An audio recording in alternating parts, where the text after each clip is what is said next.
Episode की शुरुआत में हमें उस लड़की के डैड को दिखाया जाता है जो कि बहुत खुश होकर उसकी तरफ आ रहे होते और कहते हैं, अंकल ने तुम्हें ठीक करने के लिए क्या क्या नहीं किया, अब फाइनली तुम वापस आ चुकी हो।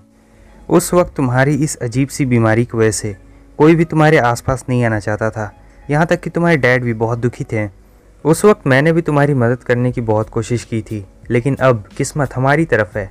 जियांग फैमिली तुमसे खुद मिलना चाहती है, वो लोग तुम्हारी मदद करना चाहते हैं। सीन चेंज होता है, हमें जियांग फैमिली के हेड को दिखाया जाता है और उस लड़की के जो डैड होते हैं वो अपने बाकी फैमिली मेम्बर्स को भी उस जियांग फैमिली के हेड से मिलाते हैं। तभी उस लड़की की मॉम उसके डैड को आकर मारने लगती है। वो कहता है, तुम ये क्या कर रही हो। वो कहती है, तुम हमारे फैमिली के हेड हो, तुम अभी अपने 40s में हो, तुम इतने बेरहम कैसे हो सकते हो कि तुम अपनी 17 साल की बेटी की शादी उस 60 साल के बूढ़े से करवा रहे हो। वो कहता है ये उसके लिए सबसे अच्छी अपॉर्चुनिटी है, उसके बाद उसे कभी भी किसी भी चीज़ की चिंता करने की कोई ज़रूरत नहीं होगी। वो कहती है कि तुम लोगों ने उससे कभी ढंग से बात भी नहीं किया, तुम लोग तो उसे इंसान समझते भी नहीं थे, तुम लोगों ने हमेशा उससे मॉन्स्टरों जैसा व्यवहार किया, ना कभी उससे बात करते थे ना कभी कुछ। अब जबकि जियांग फैमिली इसे पसंद करने लगी है, तब तुम सभी लोग ऐसा दिखा रहे हो कि तुम लोग भी इसका बहुत अच्छे से ध्यान रखते थे। उसके डैड कहते हैं कि चुप रहो, ये सब बकवास की बातें बंद करो। उसकी मॉम कहने लगती है कि तुम्हारा बेटा उसे जुर्म करते वक्त ही मार दिया गया था और अब ये बूढ़ा आदमी जो कि 70 साल का है, तुम इससे हमारी छोटी सी बेटी की शादी करवाना चाहते हो।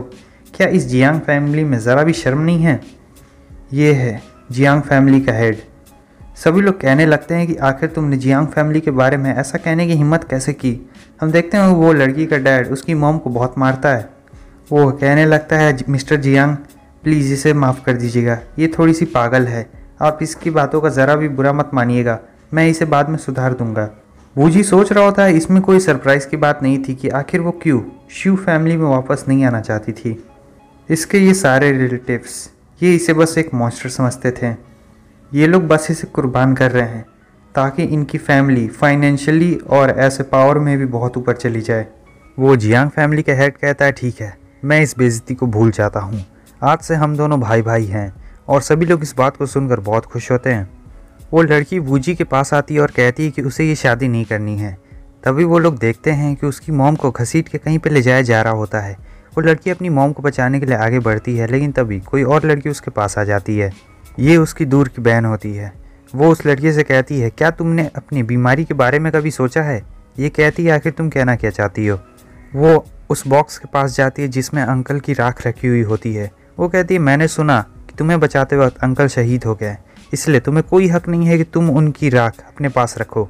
अगर तुम जियांग फैमिली के हेड से शादी नहीं करोगी तो मैं इस बॉक्स के टुकड़े टुकड़े कर दूंगी और इसमें जो भी राख है वो सभी दूर हवा में उड़ जाएगी। वो लड़की कहती है, ठीक है, मैं तुम्हारी बात मान लूँगी, लेकिन प्लीज़ ऐसा कुछ भी मत करना। मगर हम देखते हैं कि वो लड़की मानती नहीं है और वो उस बॉक्स को तोड़ डालती है। वो लड़की रोने लगती है और कहती है, क्यों, तुमने ऐसा क्यों किया। ये लड़की सोच रही होती है कि इसे अजीब सी बीमारी है, फिर भी ये मुझसे ज़्यादा सुंदर दिखती है और ये हमेशा खुश रहती है, आखिर कैसे, ये अजीब नहीं है क्या। वूजी अपनी पावर्स का इस्तेमाल करता है और कहता है, मुझे माफ़ करना, मैं तुम्हारे फैमिली मैटर में पढ़ रहा हूँ। अंकल की जो भी राख होती है वो उसे एक जगह पे एकत्रित करता है और सीधा जाकर उस लड़की के हाथ में दे देता है। वो लड़की गुस्सा हो जाती है और कहती है, तुम कौन हो, ये हमारे फैमिली के बीच की बात है और इसमें तुम पढ़ने वाले होते कौन हो। वूजी उस लड़के से कहता है, क्या मुझे तुमसे पूछने की ज़रूरत पड़ेगी। वो कहती है, तुम्हारी इतनी हिम्मत, तुमने मुझसे जबान लड़ाई, तुम हमारे शिव फैमिली को कुछ भी नहीं समझते हो क्या।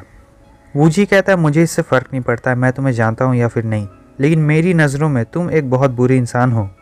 वो अपने हाथ में एक चाबुक लाता है और कहता है, मैं ऐसे खड़े होकर ये सब तमाशा नहीं देख सकता हूँ कि कैसे इस फैमिली के सभी मेंबर्स सिर्फ उस मासूम लड़की को तंग कर रहे हैं, वो भी किस लिए, अपने फैमिली बेनिफिट के लिए। वो कहती, तुम्हारी ये कहने की हिम्मत कैसे हुई, और ये लो, ये है उसका तोहफा जो तुमने उस लड़की के साथ किया। वो ज़ोर से उसे एक चाबुक मारता है। वो लड़की वापस से उठ खड़ी होती है और कहती है, तुम्हें वो चाबुक कहाँ से मिला और तुम्हारी इतनी हिम्मत, तुमने मुझे गुस्सा दिलाया। वो वूजी पे हमला करने के लिए जाती है, लेकिन वूजी उसे फिर से लपेट लेता है और फिर से दूर दीवार पर जाकर पटक देता है। वूजी कहता है, क्या तुम्हें अभी भी कुछ समझ नहीं आ रहा है। वो लड़की सोच रही होती है कि इस चाबुक से हिट लगने के बाद तो मुझे ऐसा लग रहा है कि मेरा पूरा शरीर तप रहा है। वूजी की इस हरकत को देख के सभी लोग हैरान होते हैं, आखिर उसने ऐसा कैसे किया। लेकिन अगर कोई सबसे हैरान था तो वो ये दोनों लोग थे। एक्सप्रेशन तो देखो टकलू के। उस लड़की का बाप उठता है और कहता है तुमने मेरी बेटी के साथ क्या किया। वूजी उसे फिर से पकड़ता है और हवा में उठाता है, इधर उधर पटक रहा होता है उसे और कहता है तुम इतनी ज़्यादा कमज़ोर हो, फिर भी इतना ज़्यादा गुस्सा।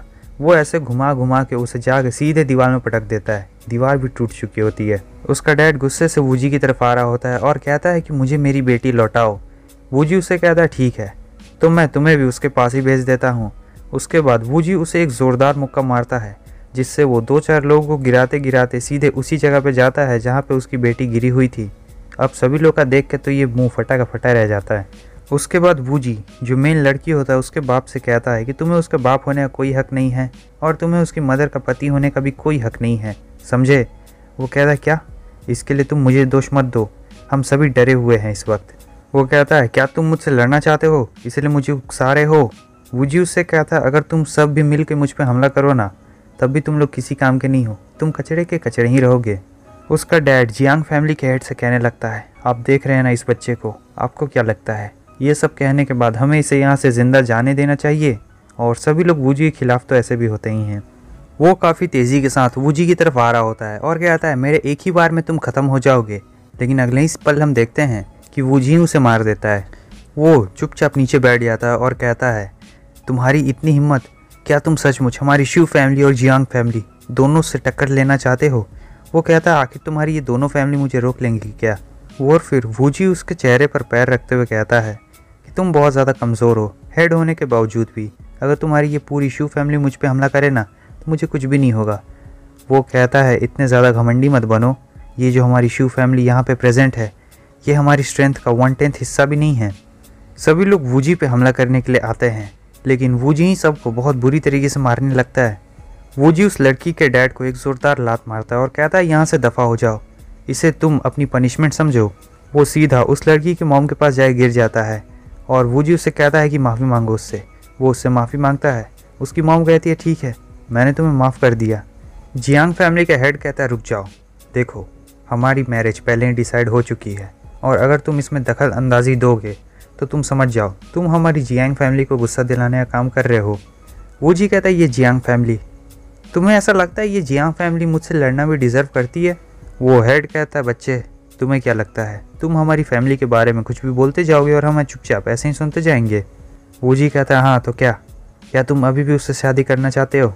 वो ये बात इतनी ज़ोर से चिल्ला के कहता है कि वहाँ पे शॉकवेव प्रोड्यूस हो जाते हैं और वो सीधा जाकर दीवार से टकरा जाता है। वो कहता है कि तुम कौन हो, तुम इतने ज़्यादा ताकतवर कैसे हो। वूजी कहता है मुझे तुम्हें ये बताने की ज़रूरत तो नहीं है, लेकिन मैं तुम्हें ये बता देता हूँ कि मेरा नाम वूजी है। वो तुरंत ही उठ के बैठ जाता है और कहता है वूजी तुम ही ने मेरे बेटे को मारा है ना।